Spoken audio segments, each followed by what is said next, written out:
하나님이 아브라함에게 이르시되 내 아이나 내 여종으로 말미암아 근심하지 말고 사라가 내게 이른 말을 다 들으라. 이삭에게서 나는 자라야 내 시라 부를 것이니라. 내 시라 부를 것이니라. 네. 그래서 우리 카라 이 창세기에 보면은 1장 5절, 그 다음에 1장 8절, 그 다음에 1장 10절에 나왔죠? 카라가 무슨 뜻이다 했어요? 카라. 부르시다. 어떤 뜻이다 했어요? 카라. 도저. 하나님이 세상을 창조하시고 칭하셨다 그랬죠. 그 칭하셨다는 의미가 어떤 의미가 있어요? 인쳤다. 낙관을 지금. 낙관. 인쳤다, 낙관이라. 이렇게 이야기했죠. 그러면서 이것은 어떤 뜻이라고요? 하나님의 주인 되심에 자기 선언이다 했죠. 하나님의 선언. 세상 만물이 다 내 것이다. 이런 선언이다 했죠. 근데 이 지금 창세기에 이스마엘하고 이삭의 사건이 21장까지 가요. 예. 그래서 우리가 전번주에 이제 16장인가 우리가 했을 거예요. 전번주에 10몇 장인가. 전번주에 했던 장수가 몇 장이에요? 우리 이번 주에 했던 거. 전번 시간에 했던 거 몇 장? 14. 몇 장 했죠? 15장. 15장 했어요? 그죠? 15장 했죠? 네, 그러면 이제 16장에 지금 그 이스마엘 사건 나와요. 이게 이제 21장하고 연결되어 있기 때문에 제가 가운데 부분을 안 하고 21장을 띄었는데 이 가운데 부분 이제 다음 시간에 그래서 이제 하나님이 아브라함에게 네 아내가 아이를 낳는데 그 아이를 다시 한번 읽어주실래요? 다시 한번. 하나님이 아브라함에게 이르시되 내 아이나 내 여종으로 말미암아 근심하지 말고 사라가 내게 이른 말을 다 들으라. 이삭에게서 나는 자라야 내 시라 부를 것이니라. 너 시라 부를 것이라. 너 시라 부를 것이라. 여기서 이제 부르다가 바로 카라다는 거죠. 카라. 이 식으로 내가 부를 것이라. 그러면 이제 결국은 이스마엘이 아니고 이삭이 뭐예요?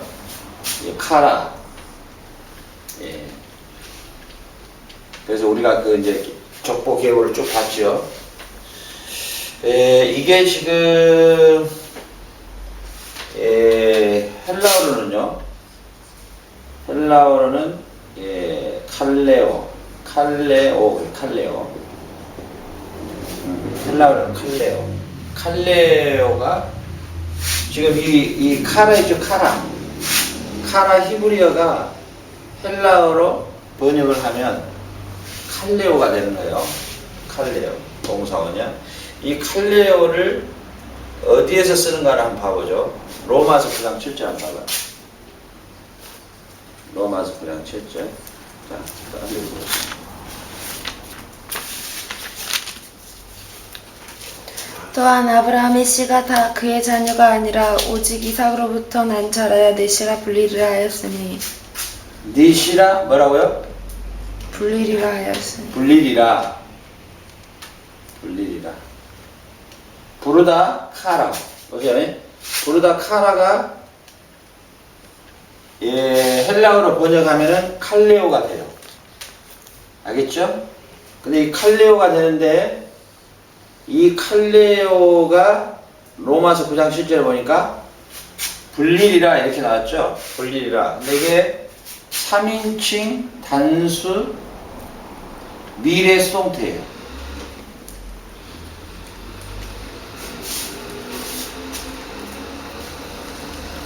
3인칭 단수 미래 수동태. 근데 나중에 이런 부분들 이제 분해하면은 더 재밌는데, 다음 우리 학기 때는 이제 실질적으로 헬라 히브리어를 좀 이제 문법까지도 좀 공부를 하면서 하게요. 이제 전체적으로 읽으면서 해석도 하고 이렇게 할 수 있거든요. 그럼 이게 분해를 해보면은 이 칼레오라는 이 동사, 그러니까 로마서 9장 7절에 나타나는 예, 원래 이렇게 되어 있어요. 크레테세타이 이렇게 되어 있거든요. 이제 나중에 읽으면 되는데, 이 수동태에,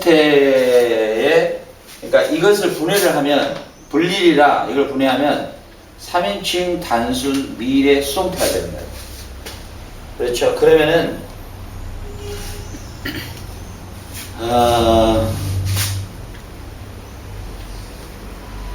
수동태라고 하는 것은 뭐냐면은, 이삭이 자기 자신이 하나님의 씨로 스스로 된 게 아니고, 수동태는 뭐예요? 되어짐을 당한 거잖아요. 그러니까 이삭은 하나님으로부터 언약의 씨로 되어짐을 받은 거예요. 수동태의 개념은 그러잖아요. 누구에게 무엇을 당하는 거잖아요. 그러니까 이삭은 자기 스스로 언약 백성으로서의 자기 스스로 택한 게 아니고 하나님으로부터 택함을 당했어요. 택함을 받은 거죠. 알겠죠? 그래서 결국은 족보가 아담으로 시작해서 나눠졌죠. 가인, 아벨. 이제 나이를 타고 내려갑니다. 그래서 이제 셋, 노아, 아브라함, 그 다음에 이삭, 야곱, 타고 나가면 유다 이렇게 되거든요. 중요한 건 뭐냐면 셋, 노아, 아브라함, 이삭, 야곱, 유다 해서 예수 그리스도까지 족보가 쭉 내려가죠. 근데 이 사람들이 전부 다 뭐냐면 미래의 수동태라는 거예요. 이해가 갑니까? 지금 오늘의 저와 여러분도 수동태, 우리가 하나님으로부터 하나님의 자녀로 입힘을 당함을 받은 거예요. 그래 결국은 뭐예요? 하나님의 주권적 선택과 하나님의 일방적 선택이에요. 같은 말인 것 같은데, 나의 의사를 묻지 아니하고 나의 의지를 묻지 아니하고 하나님이 수동태로 우리를 뭐 했다고요? 부르신 거예요. 이해가 가죠? 아브라함도 수동태예요. 이삭도 야곱도 노아도 셋도 다 하나님의 일방적 수동태로 그를 부른 거예요. 알겠죠? 어디에다가 목적을 두고? 예수 그리스도의 출생에다가 목적을 두고 부르신 거예요. 그래서 우리가 하나님의 구원 역사의 동반자로 부르심을 받은 거예요. 네? 하나님의 구원 역사의 동반자로 우리가 부르심을 받은 거예요. 네? 인간적으로 보면 불행이죠. 이 세상에 하나님의 동반자로 부르심을 받은 것은 우리 선지자들이, 우리 선배들이 다 당했던 고통을 당해야 되니까. 그런지, 그죠? 예. 자, 그러면 이제 이것을 잡아가지고요. 마태복음 1장 21절 한번 봐봐요. 마태복음 1장 21절. 아들을 낳으리니 이름을 예수라 하라. 이는 그가 자기 백성을 그들의 죄에서 구원할 자이심이라 하니라. 아들을 낳으리니 그 이름을 뭐라고요? 예수라 하라, 불러라, 그러죠? 예? 칼레오 하라, 이렇게 돼 있단 말이에요. 또 23절요. 보라 처녀가 잉태하여 아들을 낳을 것이요 그의 이름은 임마누엘이라 하리라 하였으니 이를 번역한즉 하나님이 우리와 함께 계시다 하니라. 자, 그렇죠. 그 다음에 고린도전서 1장 9절 한번 읽어봐요. 고린도전서 1장 9절. 너희를 불러 그의 아들 예수 그리스도 우리 주와 더불어 교제하게 하시는 하나님은 미쁘시도다. 다시 한번요. 다시 한번. 너희를 불러 그의 아들 예수 그리스도 우리 주와 더불어 교제하게 하시는 하나님은 미쁘시도다.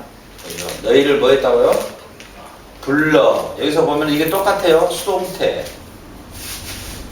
이거 이제 과거 수동태거든요. 이건 과거 수동태. 동사 직설법 과거 수동태예요. 과거 수동태예요. 직설법. 그러면 뭐냐면 이게 어떻게 해석이 되냐면요. 과거에 하나님께 우리는 당했어. 뭘 당했어요?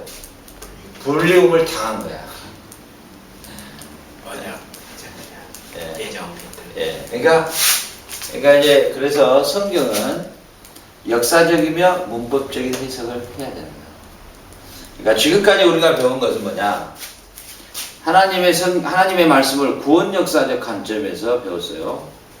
이걸 구속사라고 그랬죠. 예. 그래서 성경의 전체적인 맥을 잡았어요. 지금까지 우리가 해온 것은. 이제 전체적 맥을 잡았잖아요.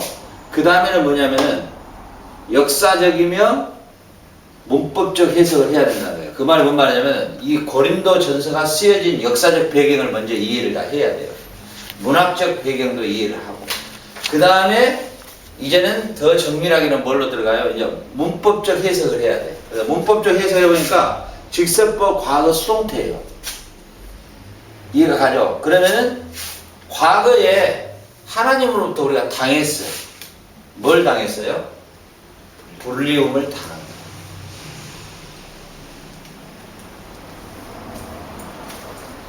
그러니까 저와 여러분도 이 사역을 감당하고 있는 게 절대 내 의지가 움직였다고 생각하면 안 되고요. 내가 각오해서 움직인 게 아니에요. 이해가 가죠? 예. 뭐 나를 사용하여 주십시오 막 그런다고 해서 나를 사용하시고 그런 거 없어요. 나는 한 번도 뭐 나를 사용해 주시란 말을 해본 적이 없어요. 제가.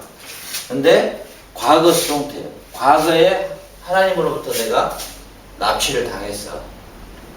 어떤 납치를 당했어요? 하나님의 구원 역사의 동반자로. 내 의지와 관계없이. 하나님 내 의지와 관계없이 쓰신 거예요. 우리가 그릇을 쓸 때 그릇이 막 발버둥친가요? 우리 지금 이 맛있는 거 우리 사모님이 이거 해줬는데 이 그릇을 사모님이 쓰려고 그러는데 이 그릇이 안 해요. 이런 거 있어요? 이건 하나님은 우리에게 토기장이 비유해서 말씀하셨던 것처럼 우리의 의지가 비록 있다 할지라도 이해갑니까? 우리의 의지가 비록 있다 할지라도 불가항력적 은혜가 그러니까 보세요. 내가 당했다 표현을 이렇게 쓰는데 수동태니까 그러니까 나의 의지에서 거부할 수 없는 은혜 그 불가항력적 은혜 알겠죠? 내가 거부할 수 없는 그 불가항력적 은혜가 내게 임해서 오늘의 내가 이 사역에 감당하고 있는 겁니다. 이게 그 수동태의 의미예요. 수동태. 헬라어의 수동태의 의미. 계시 언어는 우리 영어 그 독해하듯이 문법적 독해하듯이 그렇게 독해를 할 수 있는 게 아니에요. 이거 계시 언어는 계시 언어에만 담겨 있는 하나님의 그 전체적인 하나님의 그 신학적인 그런 구조와 틀을 이해 못하면 단순하게 해결할 수는 없는 거예요. 그런 것까지도 다 가지고 이 본문을 해석이 가요. 그러니까 결국은 바울은 이 고린도에서 우리가 하나님으로부터 뭐예요? 우리의 불강력적 은혜가 우리에게 임한 거예요. 우리에게 거부할 수 없는 저에게도 마찬가지. 이 거부할 수 없는 하나님의 불강력적 은혜가 임했기 때문에 이 사역을 감당할 수 있는 거예요. 자, 15장 9절 한번 읽어봐요. 15장 9절. 고린도. 예. 나는 사도 중에 가장 작은 자라. 나는 하나님의 교회를 박해하였으므로 사도라 칭함받기를 감당하지 못할지 아니라. 나는 뭐라고요? 나는 사도 중에 가장 작은 자라. 사도 중에 가장 작은 자고, 그 다음에 하나님의 교회를 박해하였으므로 사도라 칭함받기를 감당하지 못할지 아니라. 사도라 칭함받기를, 칭함. 그죠? 이게 바로 이 칼레오라는 거죠. 내가 사도라 칭함받기를 이렇게 나오잖아요. 그래서 이게 이 문법적으로 보면은 이 현재 수동태예요.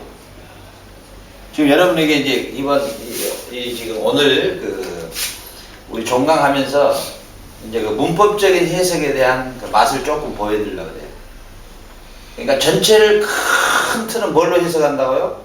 구원 역사적 관점에서 해석하고, 이제 좁게 들어오면은 이 고린도전서가 쓰여진 역사적 배경, 시대적 상황을 이해하고, 두 번째는 그 본문 그 한 절 안에서의 문법적인 해석을 해야 된다. 이게 수동태냐, 능동태냐, 아오리스트 용법이냐, 과거 수동태냐, 이런 것들을 해석을 해줘야 더 명확하게 이제 드러난다.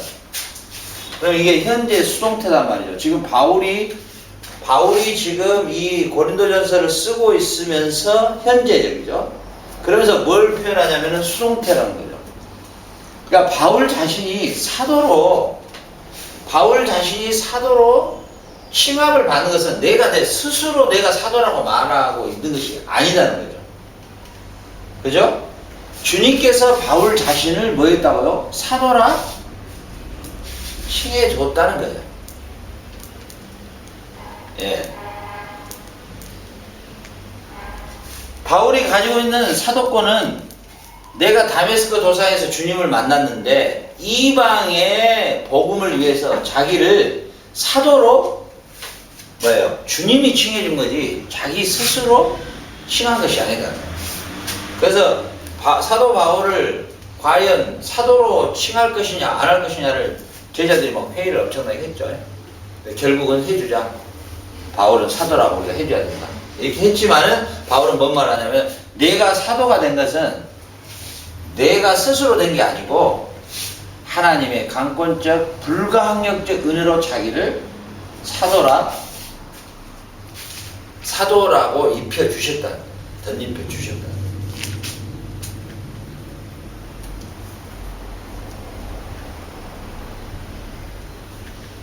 에베소서 4장 1절 한번 봐봐요. 에베소서 4장 1절.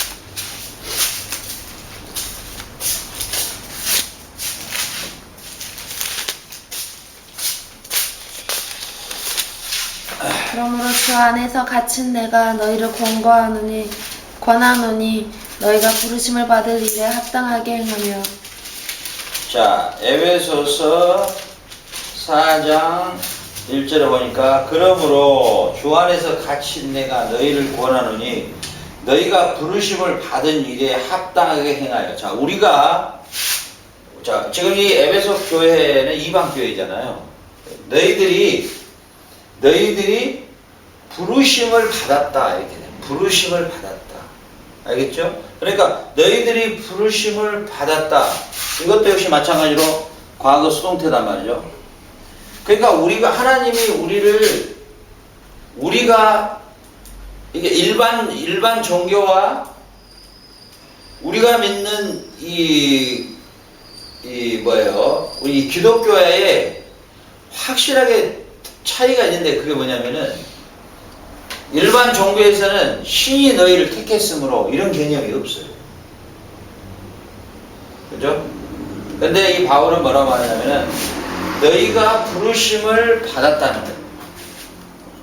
당했다는 거예요. 너희가 부르심을 받았기 때문에 부르심에 합당하게 너희들이 살아야 할 것이다. 이렇게 지금 말하고 있는 거죠. 그러니까 철저하게도 이 이삭에게 네가 낳아야 할 씨 이스마엘이 아니다. 네가 낳아야 할 그 이삭이 바로 자 하나님은 지금 뭘 이야기를 하려고 할까요? 아브라함에게 한 이야기 중에 이스마엘이 아니다. 네가 낳을 씨가 그러죠? 그럼 지금 하나님이 아브라함에게 이스마엘은 아니야. 이삭이야, 이삭.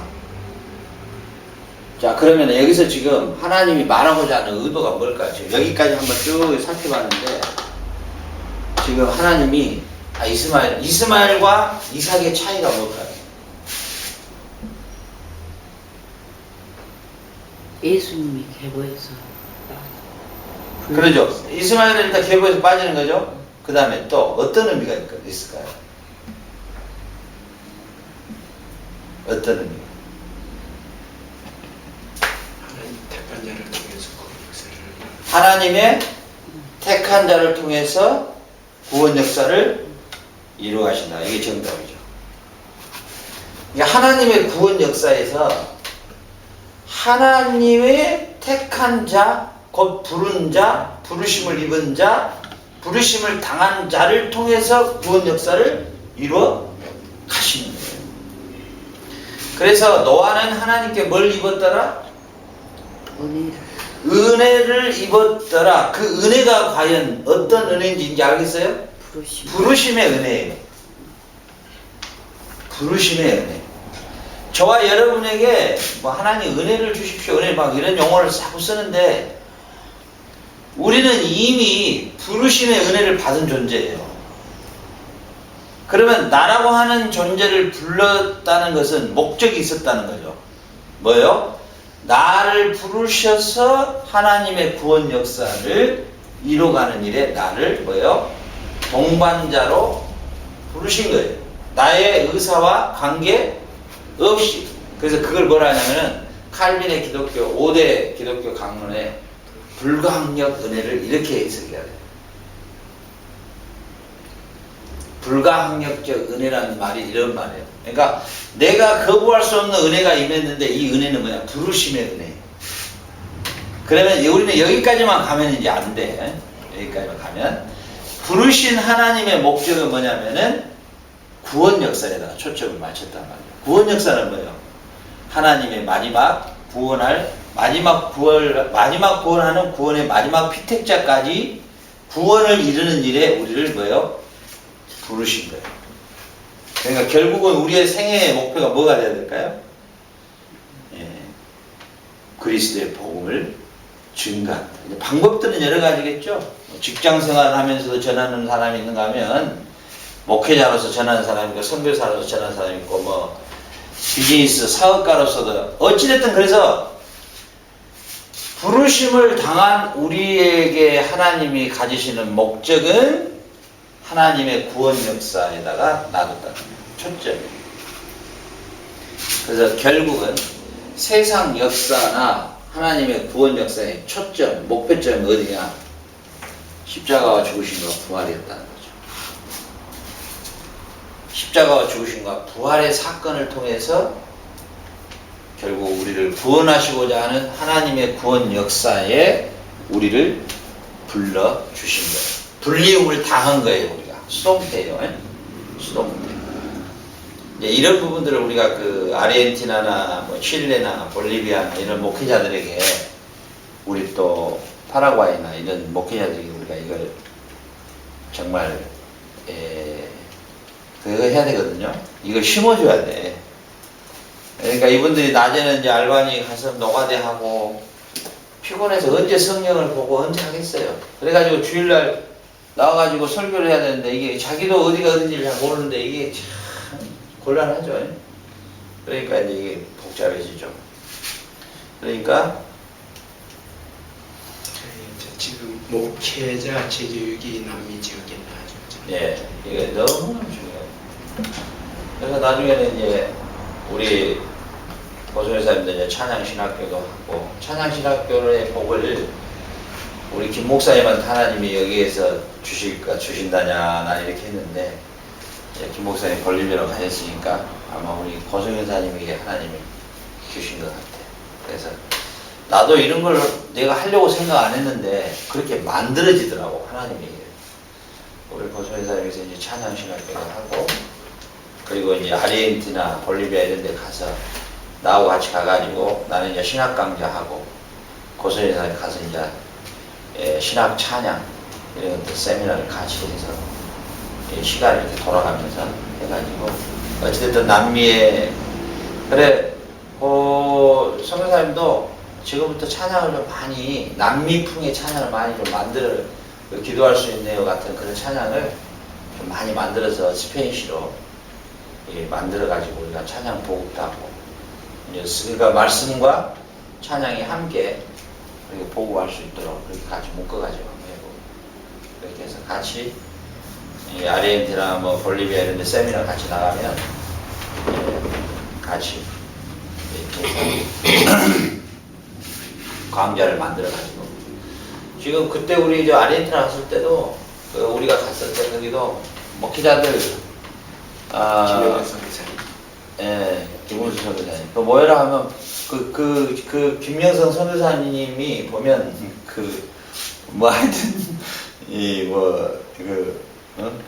하여튼 하여튼 그런데 그거 300~400명씩 모이는데 그것도 회비 내고.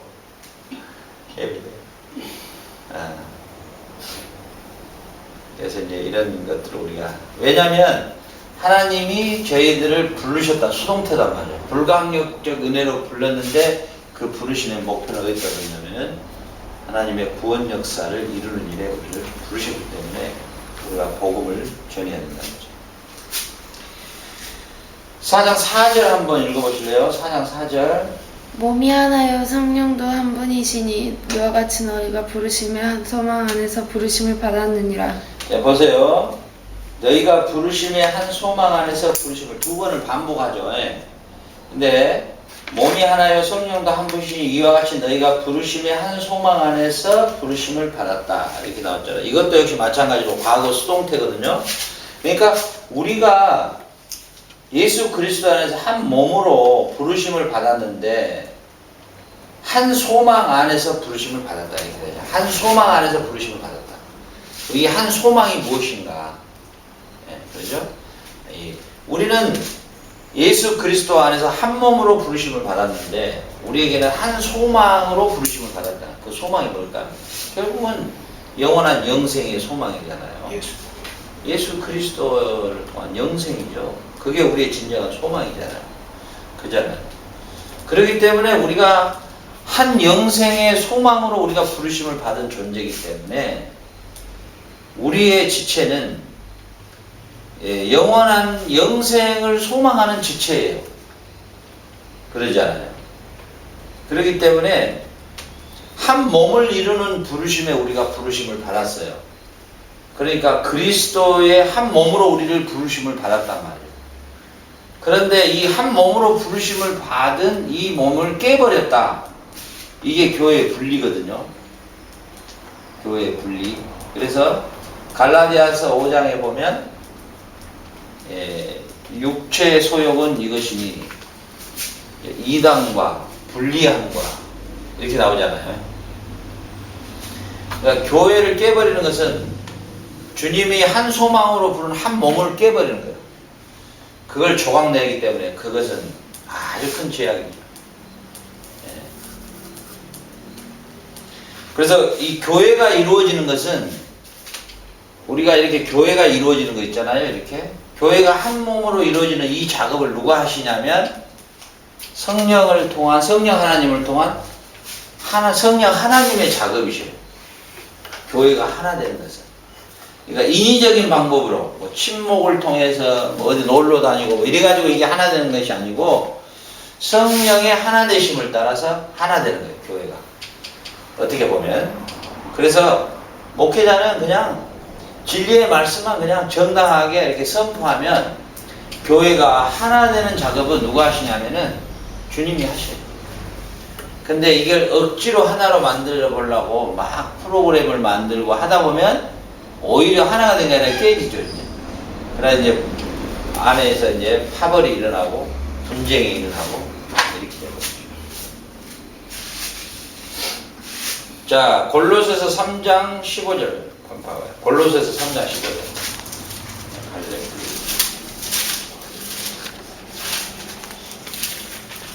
3장. 그리스도의 평강이 너희 마음을 주장하게 하라. 너희는 평강을 위하여 한 몸으로 부르심을 받았으니 너희는 또한 감사하는 자가 되라. 자, 평강을 위하여, 뭘 위하여? 평강을 위하여 한 몸으로 부르심을 받았다. 이것도 역시 마찬가지로 과거 수동태예요. 한 몸으로 지금 제가 에베소서, 갈라디아서 이렇게 지금 제가 골로새서 이렇게 가잖아요. 근데 이것은요, 제가 지금 한 구절만 뽑았잖아요. 이 전체를 다 읽고 전체를 다 읽으면서 이것도 지금 전체를 다 읽어줘야 이 의미를 다 찾아낼 수가 있는데 이 중심 구절을 잡았으니까 이제 소위 말하면은 전체적인 것들을 다 읽어줘야 돼요. 예, 알겠죠? 그래서 골로새 3장 15절에 보니까 그리스도의 평강이 너희 마음을 주장하게 하라. 너희는 평강을 위하여 한 몸으로 부르심을 받았나니 너희는 또한 감사하는 자가 되라. 하나님이 우리를 불렀는데 하나님이 우리를 부르시는 목적은 뭐냐면은 평강을 위해서 한 몸으로 우리를 부르셨다. 평강으로. 그러니까 그리스도의 머리 되시고 우리가 그리스도의 몸으로 입힘을 받았는데 그것은 목적이 어디가 있었다? 평강을 위해서입니다. 평강. 주님은 평강의 왕으로 나타나죠. 평강의 왕으로. 우리가 예수 그리스도의 한 몸으로 연합돼서 평화를 누려야 되는데 평강을 누리지 못하는 목적이 뭐예요? 죄 때문에. 죄 때문에. 이 죄가 개입되면 마음의 평강이 뭐예요? 깨져버려요. 그래서 우리 이런 말 있죠? 어른들이 옛날에 두드러 맞은 놈은 편안히 자도 뜯은 놈은 편안히 잠을 못 잔다잖아요. 그죠? 예. 두드러 놓고도 편안히 잔 놈은 그건 좀 정신이 이상하겠죠. 그 죄가 개입되면 평강이 깨져요.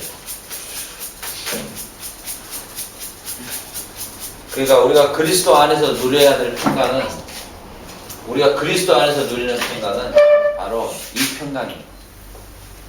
하나님 앞에 범죄하지 아니함으로 누리는 평강. 세상 사람들의 평강은 뭘까요? 세상 사람들이 자기들 편안한 거죠, 그거. 편안한. 그래서 육체의 편안을 위해서 뭐 휴가를 떠나고 뭐 좋은 침대 자고 좋은 침대에서 자고 좋은 차 사고 좋은 차 사고 그 사람들은 이 편안하다는 의미지 평강이라는 의미를 몰라요. 그 맛을 몰라. 그죠? 근데 우리는 뭐요? 궁궐이나 초막이나 주님 계신 그곳이 하나님의 나라 평강입니다. 우리를 하나님이 불러주셨는데 그리스도 안에서 뭘 하도록? 평강을 누리도록. 주님과의 관계가 먼저. 관계죠. 주님과의 관계. 주님과의 관계에 올바른 관계가 되어 있지 않으면 평강은 절대 있을 수 없어요. 그리스도에. 이 사귐이 그리스도와의 사귐. 그래서 이게 요한 1서의 주제잖아요. 그리스도와의 사귐이 깨져버리면 이 원인이 뭐냐? 죄 때문에. 죄 때문에. 죄가 개입되면 주님과의 평강의 사귐이 깨져버려요. 이제 한번 깨져버리면 걷잡을 수 없어요. 마귀는 어때요? 먹는 날에는 정령 죽으리라 했느냐? No. 먹으면 하나님과 같이 된다. 그러니까 하나님과 같이 된다? 이 말에 뭐가 있어요? 네 계획대로 된다는 거예요. 죄는요, 결국은요, 인간의 죄성에 의해서 사람이 생각하는 것이 모두 악할 뿐이다. 계획함이 악할 뿐이다 하잖아요. 죄는 어디다가 올려 호소하냐면요, 네 계획대로 된다. 이렇게 하는 거예요. 네가 이렇게 하면 네 계획대로 될 것이다. 그렇죠. 근데 그게 얼마나 미련하냐. 네 계획대로 될 것이다. 그러니까 하만이 모르드게를 달아버리려고 장대를 쫙 설치를 했는데 결국 하나님은 딱 뒤집게 해가지고 하만을 장대에다가 달아버린단 말이죠. 그러죠. 그러니까 마귀는, 사단은 하만에게 딱 네가 유대인들을 다 말살시키라. 그리고 이 모르드게 저놈을 장대에다 달아버리라. 딱 계획을 세웠는데 뭐예요? 뒤집게 되는 거예요. 죄가 들어오면, 그러니까 이 사단의 호소력이 그렇게 강해요. 그러니까 우리는 어떻게 대처해야 되냐면은 미련하리만큼 하나님 말씀대로 대처를 해야 돼요. 미련하리만큼. 그러니까 우리의 생각이 전혀 맞지가 않아 버려요. 현실하고 보면. 왜 그러냐면 이 사단은 장깨를 부르거든요. 항상 반대로 가잖아요. 하나님의 말씀과 반대로 계속 호소하잖아요. 먹는 날에는 죽어, 먹는 날에는 절대 안 죽어. 이렇게 간단 말이에요. 죄가 들어오면 무조건 우리의 평가가 깨져요. 하나님과 우리와의 관계에서 죄가 들어오면. 네. 자, 그 다음에 디모데 전서 6장 11절 한번 가볼까요? 디모데 전서.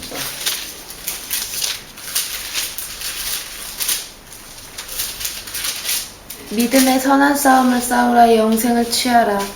이를 위하여 내가 부르심을 받았고 많은 증인 앞에서 선한 증언을 하였도다. 자, 믿음의 선한 싸움을 싸우라. 영생을 취하라. 이를 위하여 네가 부르심을 받았다.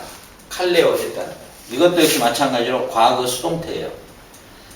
그러니까 하나님으로부터 우리가 부르심을 입었는데 목적을 어디다 뒀느냐? 믿음의 선한 싸움과 영생이란 두 가지. 믿음의 선한 싸움과 영생을 위하여 우리가 뭐 했다고요? 부르심을 입었다는 거예요. 부르심을 당한 거예요. 그래서 우리가 추구해야 될 것이 뭐냐면은 믿음의 선한 싸움이에요. 믿음의 선한 싸움. 두 번째는 뭐예요? 영생. 이 영원한 영생이라는 이 부분에 대해서 우리는 여기에다가 이제 초점을 맞춰야 된다. 여기에다가 초점. 예. 그래서 우리가 부르심을 받은 과거 수동태로 나타나는데 부르심을 받은 목적이 어디냐? 바로 선한 싸움을 싸우는. 알겠죠? 그래서 나머지는 적어놓으세요. 시간이 됐으니까. 히브리서 5장 4절하고요. 9장 15절하고요. 히브리서 5장 4절, 히브리서 9장 15절, 베드로전서 2장 19절로부터 25절, 그 다음에 2장 21절. 전부 다 보면은 과거 수동태 아니면은 분사 현재 수동태. 이제 분사 현재 수동태는 굉장히 더 의미가 깊어요. 분사 현재 수동태는 지금도 여전히 진행되고 있는 개념이거든요. 네, 지금도 여전히 진행되고 있는 개념.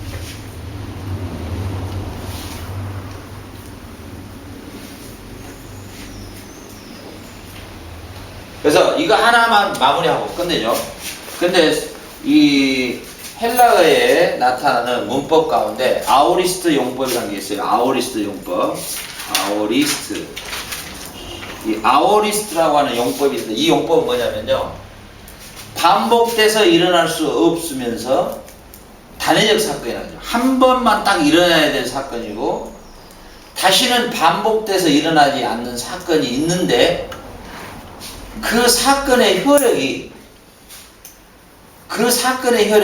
지금 현재에도 계속적으로 그 영향을 미치는 아오리스트 용법이라는 게 따로 하나가 있는데 이건 유일하게 어디에다가 쓰냐면은 자, 첫 번째는 뭐예요? 다시는 반복될 수 없는 사건을 다뤄요. 두 번째는 반복될 수는 없지만 그 일어났던 사건의 효력이 진행형으로 돼요. 지금도 여전해. 그 효력을 그대로 받을 수 있어요. 이 용법이 아오리스트 용법이죠. 이게 뭐냐면 십자가의 죽음, 이것이 아오리스트 용법이에요. 다시는 일어날 수 없어. 두 번째, 부활. 이것도 다시는 일어날 수 없어. 여기다만 써요.